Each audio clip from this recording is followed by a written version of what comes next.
I am Thomas in New York. More specifically, we're going to be going to 129 Spring Street, Soho Village in Manhattan, New York. We're going to be talking about the first recorded murder trial in U.S. history, the Manhattan Weĺl murder. Join me.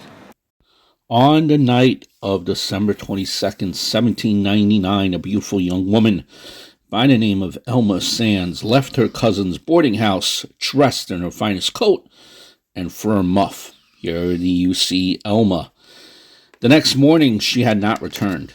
2 days after New Year's, a neighbor drew water from a well owned by the Manhattan Company near the present site of what is 129 Spring Street, which is where we're headed to.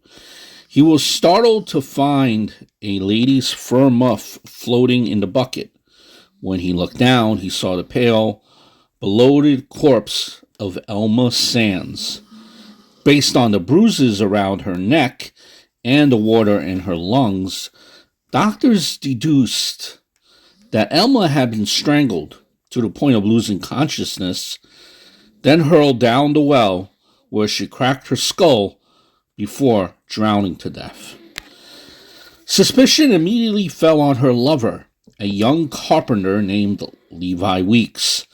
Elma's relatives placed her coffin outside the boarding house to shame Levi, and a fellow boarder by the name of Richard Croucher distributed pamphlets accusing Weeks of the murder. Once the public discovered Elma and Levi planned to elope the night of her murder, Levi was taken into custody. It seemed that his fate was sealed. Luckily, Levi had an ace up his sleeve.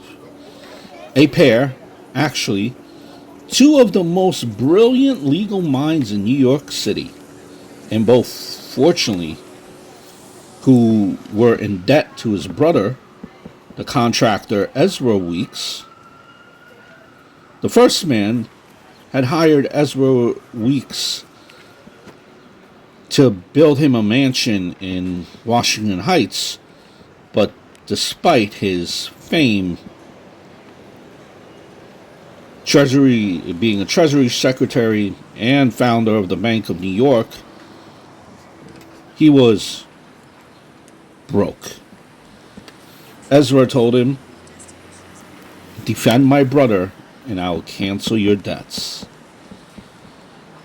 Alexander Hamilton, yes, the Alexander Hamilton, had agreed.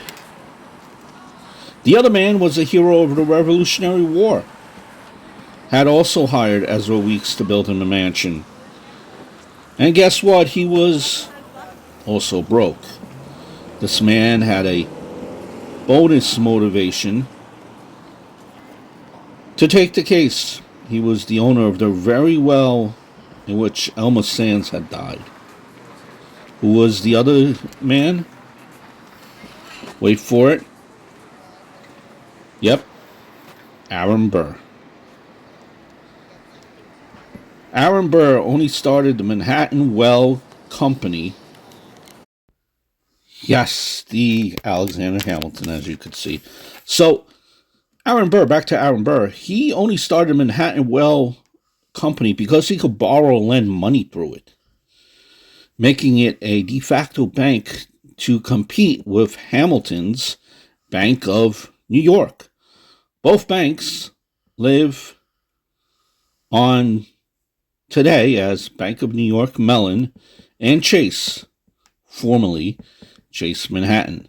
So yes, Alexander Hamilton and Aaron Burr, they had joined forces to defend Levi Weeks in the first recorded murder trial in the history of the United States.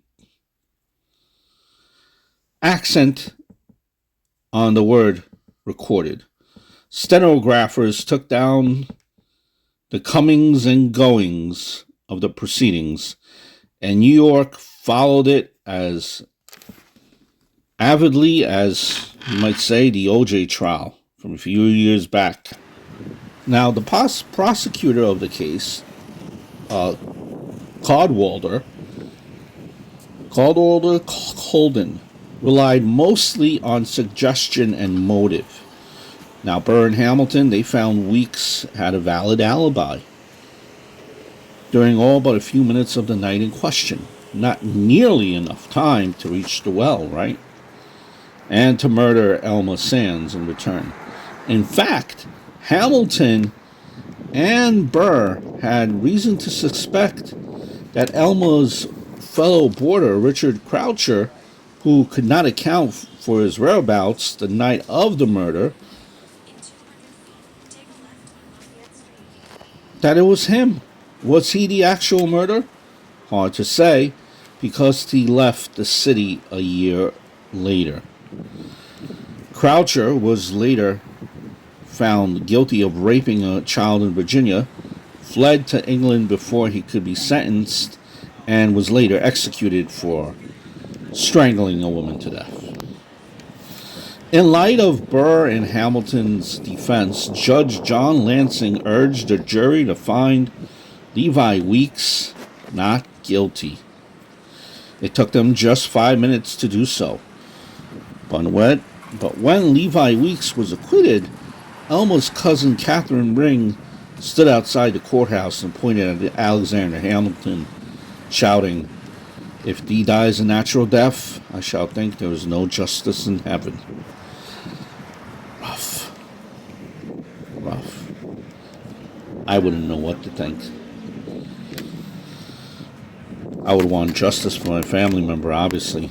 But from that moment, it seemed as if a curse had struck the entire defense team.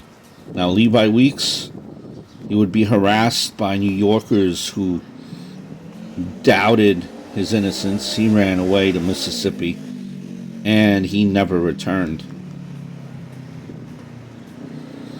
Judge Lansing left his hotel one evening and simply disappeared, never to be seen again. And of course, anyone who's ever listened to a musical or seen a Got Milk commercial knows that in 1804, Aaron Burr shot Alexander Hamilton. He shot him, yes, on the Weehawken dueling grounds. Now, what you might not know is that the curse affected Burr himself. There is a sketch of the trial. But he was ostracized for killing an American hero. Tried for treason in 1807, lost his daughter in a hurricane in 1812, suffered a debilitating stroke in 1834, and finally died before. He finally died broke, rather, in a Staten Island boarding house in 1836, the same day his divorce papers came through. Ouch. And what happened to Elma Sands? And what happened to the well that she died? For years, the Manhattan well was all but forgotten. Because, you have to remember that this happened in right before 1800. Then in the 1900s, a restaurant called the Manhattan Bistro decided to expand the wine cellar and uncovered the well that was buried beneath the foundations of the building. Soon after that, word is that the male employees began to grow uneasy in the cellar by themselves, almost as if they're being watched. Glasses and wine bottles threw themselves across the room. Waiters claimed they would get locked in a wine cellar when no one else was around. One busboy claimed to have seen a woman in dripping wet 18th century garb, and a resident of nearby Broadway and Spring said a similar woman emerged from his waterbed.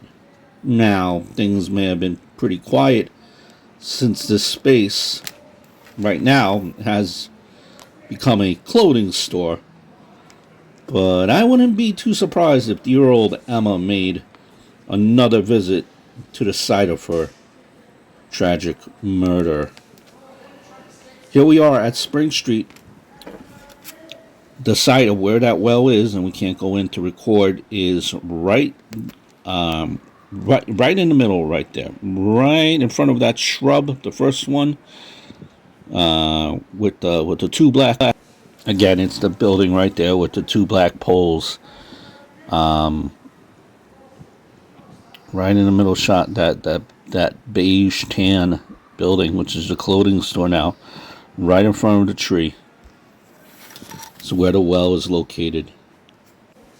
And again, I've asked this question numerous of times. I wonder if the people know the history about like where they are right now in that store.